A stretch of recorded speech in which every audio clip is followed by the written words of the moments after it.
ลูกไม่อยากตามมึงลูกจ้าปล่อยยามเช้าแล้วเริ่มปล่อยแล้วที่พี่น้องบริผูกแล้วจ้ากัสวัสดียามเช้าเด้อจ้า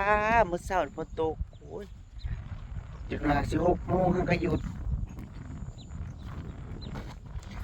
ไม่อยากตามเบิ่งพี่น้องพอเมื่อวานนี่ปล่อยแล้วกาโอ้ยมันไปอีกหน้าทงหนึ่งผมมันลงหมู่ต้องคอยติดตามเบิ่งอย่ามันหลงยันไปทั่วที่ยันบ่จักทางกลับเมื่อวานบ่ได้ไปกับพวกพญาสากซ้ำเด้อสิเอิ้นเบิ่งพี่น้องมันสิตอบบ่เดี๋ยวก่อนสอบเงินน่าได้ยินได้ยินบ่พี่น้องนั่งเอิ้นตอบแล้วสอบเงินน่ะเอิ้นขานตอบทั้งสองนางจ้ะอย่าไปไกลนะลูกอย่าไปไกลเด้อแม่ข้าตามหาได้หาพวกเจ้าบ่พ่อไรล่ามเสือกพี่น้องนางล่ามเสือกสิตัดเชือกจนมันยังมันเข้าป่ายังมันเข้าป่าแล้วยังมันของไปที่เนี่ยเห็นไหมเด็ดพวกนางของอยู่ป่าละตายมาพี่ลูกมาพี่อย่าไปไกลมาจะง่วงบุได้พุ่นอ่ะง่วงเย็นรุนอยู่ทางไหนเบ้บัดนี้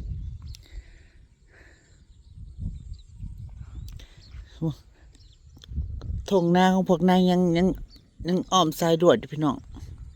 มันเลยเข่าไปได้เนาะปล่อยมือสาวมันออกมาตามทางดิลงมาตามทางมาพี่ลูกจะไปไกลฮะอย่าลงหมู่เด้อพากันอย่าลงหมู่เด้อ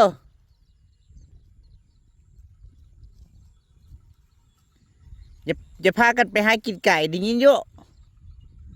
ฮะปล่อยมือเช้าคิดฮอดบ่คิดฮอดแม่บ่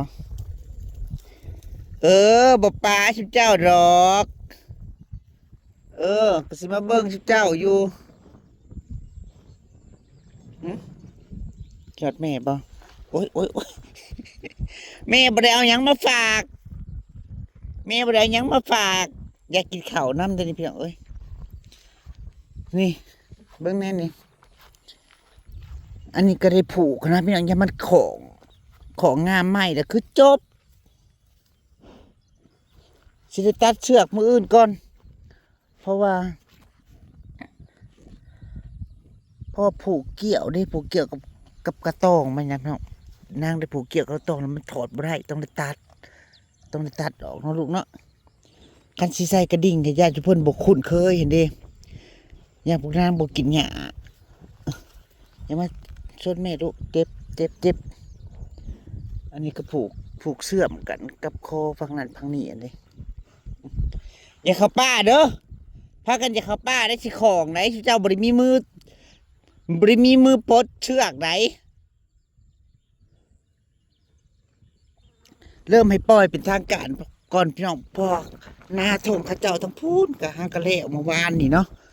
ฮังกะเล่วานนี่จากนั้นก็จะได้ปล่อยเต็มที่เลยดิอย่ามาเฮ็ดแม่ลูกเจ็บไปให้กินหญ้าไปพูดให้กินหญ้าเด้อปัญหาคือย่านแต่ตะปูเชือกตีมันสิของไงไปให้กินหญ้าไปหมู่อยู่ใส่หมู่อยู่พูดลงหมู่เด้ออย่าลงหมู่เด้อนี่หากินแถวเนินนาบ้านเฮานี่แถวเนินนาเฮานี่แถวนี้อย่าไปทงอื่นได้ได้ยินเยอะทงบ่เคยไปเดี๋ยวอย่าพาน้องไปอยู่แถวนี้ได้ยินเยอะกินแถวนี้ก็อิ่มแล้วสิได้ซื้อหัวอาหารมาให้ไว้ให้พี่น้องมาคุกกับอันนะกับลำกล้วยหัวอาหารกับวิตามินยอดวิตามินพวกนางให้กินแท่นี้ลูกอย่าเข้าป่าเด้ออย่าพากันเข้าป่าเด้อได้ยินอยู่เจ็บไปให้กินไปสิเข้าไปเล่นกับบ่าวแก้วก่อนพี่น้องจังสิออกมาเบิ่งพวกนางใหม่เนาะ ยันพวกนางเขาป่าเด้อติป่าใจขึ้นไปนี่กับหมู่บ้านเนาะลงไปนี่กับป่าแต่ว่าป่าบ่ได้ใหญ่ดอกมันป่าเป็นสวนเขาเจ้าอ้อมรั้วอ้อมหยังอยู่แต่ย่านคือแบบว่าย่านพวกนางมันลงหมู่ยันไปกับมั่วกุ้มไม้หั่นเด้ยันไปกับมั่วกุ้มไม้เดี๋ยวไปเลยแล้วบัดทีนี้ตามหาพอทางบ้านนางเนาะเกี่ยวเขาเกี่ยวน้ำแล้วเขาเจ้าก็จะปล่อยนะปล่อยเลยย้ำคำมันก็จะเข่าขออีกมันย้ำเสาก็ปล่อยย้ำแรงมันเข่าขอ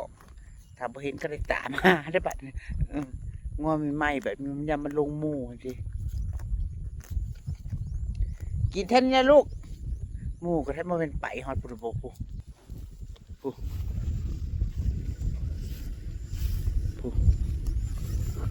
ฮอดตีบ้านไปกินท่านเนี่ยลูกจะตามแม่มาเด้อ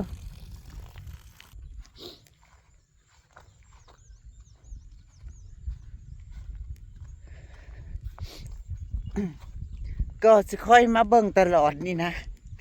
ถามมันพิษหมู่มันลงหมู่แล้วก็แม่โอ้ย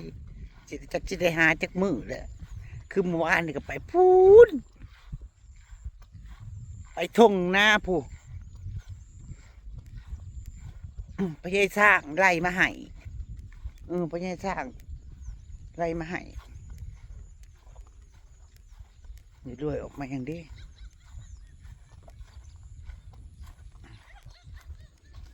ตามมาอีกได้พี่น้องเอ้ยอย่ามาลูกอย่ามาหากินหยาทะเลอย่ามาโอ้ยเสียเอาเมื่อปล่อยนี่ไปฉันละเมื่อคอกปะเมื่อเข่าส่วนน้อยปะลูกปะสิถาเบิ่งพวกนางบ้านเนี่ยถ้าเข่าส่วนน้อยก็ได้เนี่ยเฉพาะอยากออกปีนออกหัวโพนบันนี้มองภาคมันเอาหัวมองภาคหัวโพนมาผัดเขานางวันผัดอันขยายอันพันอันดอกกระเจียวดิส่วนปีนออกมาผัดออกบ่ได้ที่เขาเจ้าอ้อมตะนาหากินท่านี้ลูกหากินท่านี้เด้อไม่ต้องตามแม่มาลูก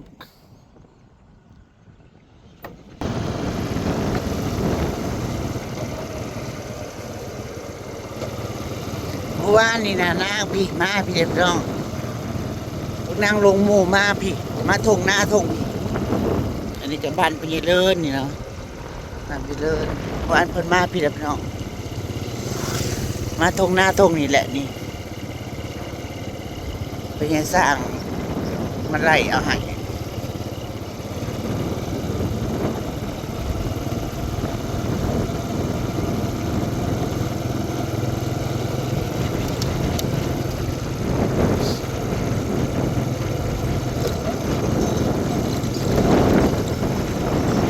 ว่าสิเขาไปหาซื้อในพักในหยาอีกได้มั้ย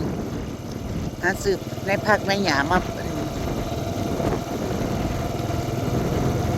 กะเข้ามาถึงบ้านเป่าแก้วเลยจ้าอยู่บ้านน้อจ้า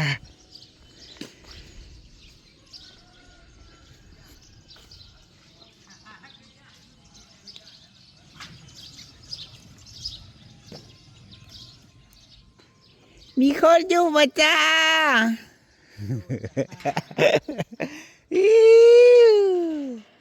คนหมานี่ว่าคนหมานี่เขาไปพักเวียกอีกแล้วมื้อนึงวันนี้วันจันทร์เพิ่นว่าสิขึ้นวันอังคารสิขึ้นเพิ่นว่านี่เพิ่นมาเมียนเมื่อก่อนต้นไม้เพิ่นอยู่แถวนี้พี่น้องทางเขาโอ้ยคนหมานี่พี่น้องเอ้ยเมื่อวานนี่บอกเลขกันอยู่37 แต่ว่านางน่ะบ่ซื้อไปเพิ่นซื้อผู้เดียวเพิ่น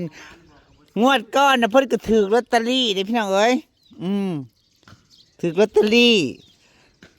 งวดนี้เอาใต้ดินงวดหน้าเอา6โตเลยงวดหน้าเอา6โตสวัสดีพี่น้องง่าย ต้นไม้ต้นต่อกันพี่น้องเลยย่ายแล้วย่ายอีกอยู่บ่แล้วบ่ทั่วนี่ก็หาเอาอย่างหาเอา มันบด หาเอาหัวนี่ก็เลือดสะเลยนี่เลือดเสือออกแล้ว คือบ่เอาชิดๆนี่นะประมาณนี้บ่ แล้วเฮ้ยมันควรจะอ่านมันก่อนมันมาตะปุก ปลูกเนี่ยบ่ได้กินหมากกินผลอีกแล้วพี่น้องเอ้ยพ่อป่านกับนาง เห็นแล้วมันชื่นใจ เห็นมันผลงานที่เราปลูกก็มันเบ่งบานขึ้นมาแล้วก็บ่ได้กินหมากก็สร้างมันมีความสุข ปลูกไว้เบิ่งนี่แหละงามในหูในตานี่ เนาะแม่น อ่า ต้นยง ที่เข้าแล้วบ่ อันนี้ดอกซอดใหญ่นะดอกคุดเนี่ย ตะกี้ อ๋อ มันอยู่พุ่นแล้วเขาไอ้เลื่อนง่ายเขามาจากสิตายสิยังแล้ว เออ พุดหมองตะกี้มันตั้งอยู่หมองกำแพงคุณ อืม จะเพิ่นง่ายฮะอันนี้ ฮันเดมื้อน่ะติเข้ามาติก็เว้าอยู่ เต็งออกเพิ่นเลยเด้ฮะเขาจะ เต็งก็เว้าอยู่มื้อเข้ามาน่ะเอาบ่ได้เฮ็ดไปฮอดพุ่นบ่ เฮ็ด เออ เบิดละบาดนี้เบิดโตแล้วพี่น้องเอ้ยอะไรนี่ปล่อยคู่บ่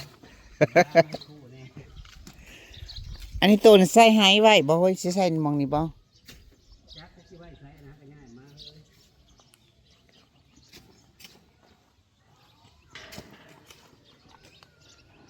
เห็นว่าเอาออกก็เอาออกโพด ฮะ เอาออกจากออกไก่ประตู ตัวไหนต้นอันนี้ แต่ว่าต้นอันนี้มันใหญ่อยู่ต้นใหญ่อยู่ แต่นี้อย่าปลูกแบบงานตัวเด้อย่าปลูกเป็นแถวแล้วก็เลยยับออกมาจากหน้อยอย่าปลูกต้นอย่างต้นไม้คือในงานตัวเป็นแถวอันนี้ อ๋อเพื่อไว้เพื่อไว้ เขาแนะนำตัวอะไร อันนี้แบบเพิ่นออกเองนี่พี่น้องให้เพิ่นอย่าเดินเฮ็ด ก็บ่อยากไป ไว้ มันนัก สองมือถ้าลงมาเปิดประตูก็ต้องสองมือต้องใส่สองมือมันหนัก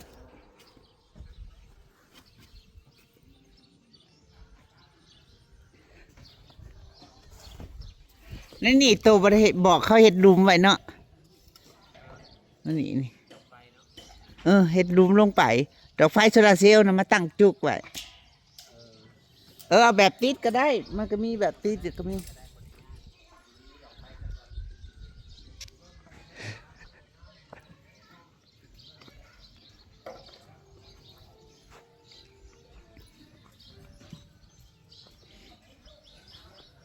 ตอนแรกที่ว่าสิหักดอกไม้มาแกะก็เจ้าวันในก่อเพิ่นก็มีก็เลยว่าบ่ถือหยังมาเมื่อยบ่อ้ายเฮ้ยโดยสบายดี คนเงาไหมเนี่ยเบิ่งก็คือสิเมื่อยดอกเมื่อแต่ตอนนี้ สั่งมาแต่แสนเจ้าบองเดียวกับ ตรงเดียว มองเดียวที่เพิ่นเอาให้ ก็มาลงตรงนี้นี่ ที่สั่งมากับที่อัมมาลาเดียวกันครับเนาะเสา 2 เมตรแล้วก็ยังท่อตั้งคนละเพื่อแล้วมันเลยมาโทรบ่ทอดกันคือเงาไหม อันนี้ก็ป้ากระเจียวเขาเจ้าด้วยเนาะ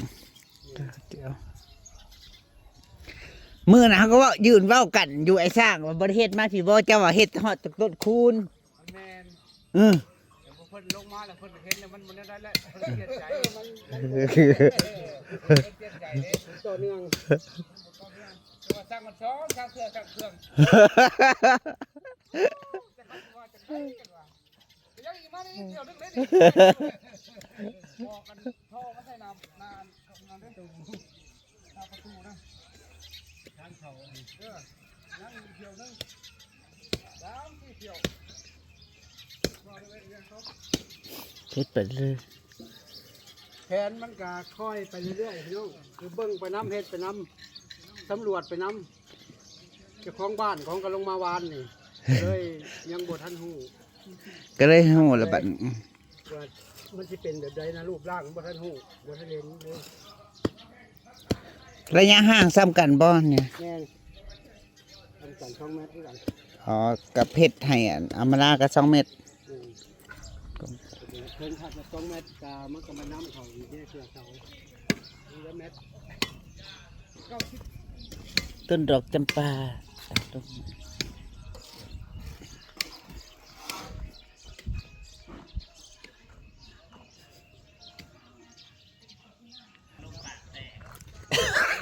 พี่น้องลมปากแตกบริเวณหน่อเมาอย่างได้ท่านได้กินโดยซ้ำไป อันแพร่อันย่างไม้ย่างนี่แหละย่างนี่แหละย่างอะไรบ้านี้ อันเจ้าของพอใส่ถุงเท้าเน่ใส่ถุงตีนพี่น้องแล้วไปเตะกับปลายไม้เดี๋ยวเฮ้ยปลายไม้ผัดปลายไม้ติ้วมันปัดหยาบมันปัดหนักแข็งล้มโอ้ยปากผัดพวใส่หมากหินทั้งในก็แตกทั้งนอกทั้งในบาดที่เจ็บบริยากแม่นเตรียมตัวบทันทำบริเอามือรัดหนาไว้สักเรียบร้อยแล้วจ้าด้านหนึ่งเรียบร้อยแล้วเด้อ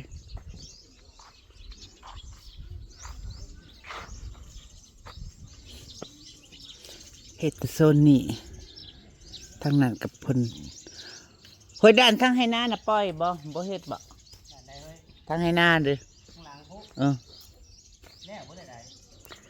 นั่นเฮ็ดหัวละหัวเอาเนาะเบิ่งได้แต่น้ำมักจับบนอ้อมหน้าบนเลยได้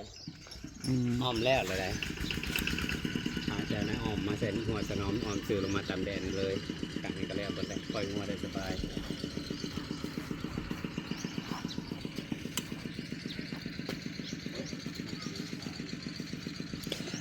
มืองานกระจอจันมาแล้วเด้พี่น้องเอ้ยโอ้ยแป๊บเดียวเฮ้ยแป๊บเดียวฮอดอาทิตย์แป๊บเดียวฮอดอาทิตย์ได้ลงบ้านอีกแล้วพัชิวาอีก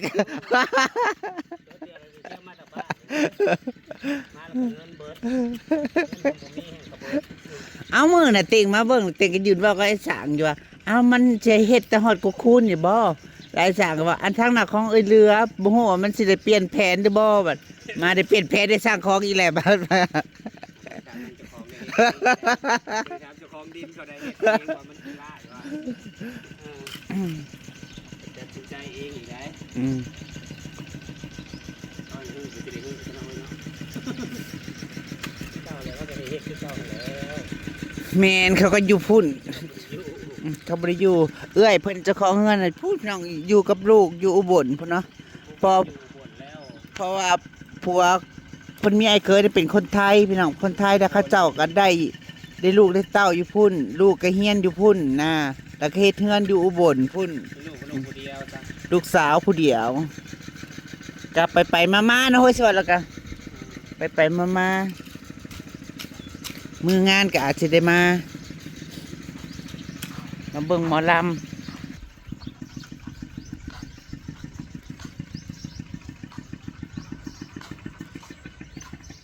เมื่อคืนฝนตกแห้งเนาะน้ำยังอ่างอยู่